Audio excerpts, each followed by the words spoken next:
Republican in leadership, now joined us. And Senator Alexander, thank you for waiting for Senator McCain to wrap up his statement. Let me ask you, about Secretary of Defense Gates' argument that he's been making, which is this, because obviously Senator McCain is saying, hey, this is not the time to deal with this.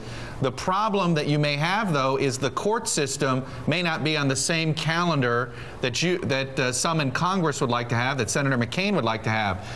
Do you believe that Secretary Gates' argument about the court system has merit here and maybe is a reason to go ahead and deal with this now?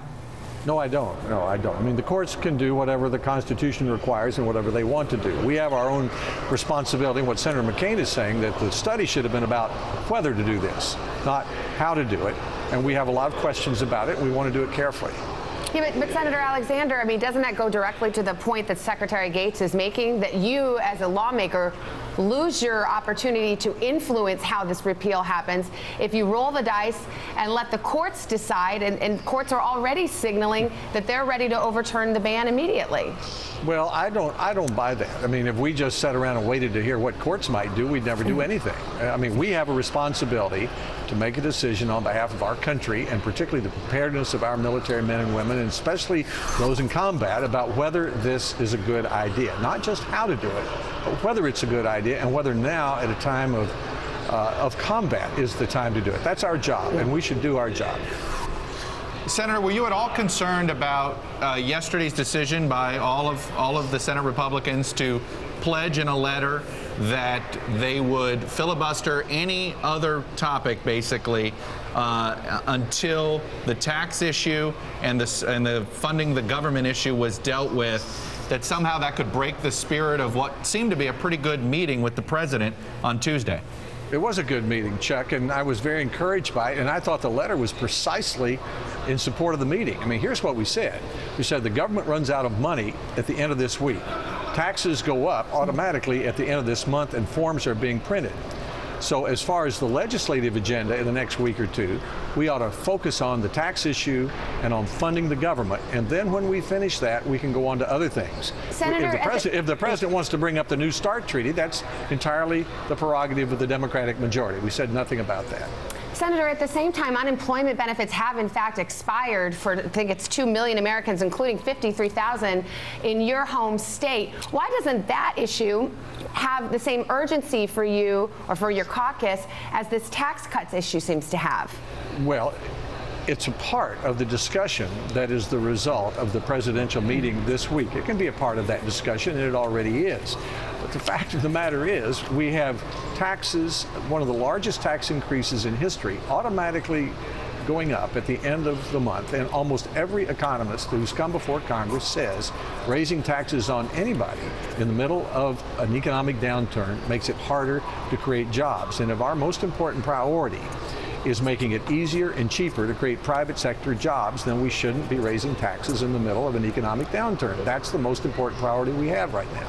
Are you supportive of a compromise that ends up extending this for a year or two and also extends unemployment benefits, whether or not they are, quote, paid for or used with deficit spending? I could certainly look at that. Senator Kyle is, I mean, the Republicans have repeatedly said, Senator McConnell and others, that if the president wants to go to the position that the president's former budget director, Mr. Orszag, suggested, which was a 2-year extension of the current rates during this economic downturn, and then put off our fight about what the rate should be to a later time, that we were wide open to that option. That obviously is something they should be discussing in the group that the president constituted a couple of days ago. Sir, let me ask you about the START treaty. I understand your position. You want to, like your colleagues, get through the tax cuts issue before you address START. Will you support ratification of the START treaty, or are you waiting for Senator Kyle, or are you planning to make up your own mind and go ahead with that? Well, number one, the majority leader of the Senate can bring up the New START treaty in the next 5 minutes if he chooses to. Would you support it? Would you block it? I'm not. I couldn't block it. I mean, he has a right to bring it up, and then we would have a vote on it, and it would need to get 67 votes. I'm open to the New START treaty. I think it has important advantages to our country in terms of the data and the verification. I think 1,550 is a reasonable number of warheads. I just want to make sure the ones we keep work. And that's why my focus is on making sure that nuclear modernization is adequate. We're working hard with the administration to try to make sure of that. They're making important steps in the right direction, and so that's a possibility. That's an important issue. You'd be a yes vote right now. It's not before us right now. I want to wait to see what the nuclear modernization provision is. If it's adequate, I'm wide open to supporting the treaty. Okay. And very quickly, you were a supporter of a bipartisan deficit commission when it came up for a vote in the Senate. You're watching what's going on now with the president's appointed deficit commission. That is a bipartisan commission. Do you like what you've seen come out of it? And even if it's missing its 14 votes, can you embrace it? Well, I embrace the idea that we ought to seriously consider it. This is a serious proposal by serious people about our biggest problem. And we can't keep running around complaining about the debt and then not doing anything about it. So their recommendations need to come before the Congress, and I'm going to do my best to support recommendations like these. I have to read it. I may want to change it, but I'm going to be among those who say this is serious. Let's deal with it.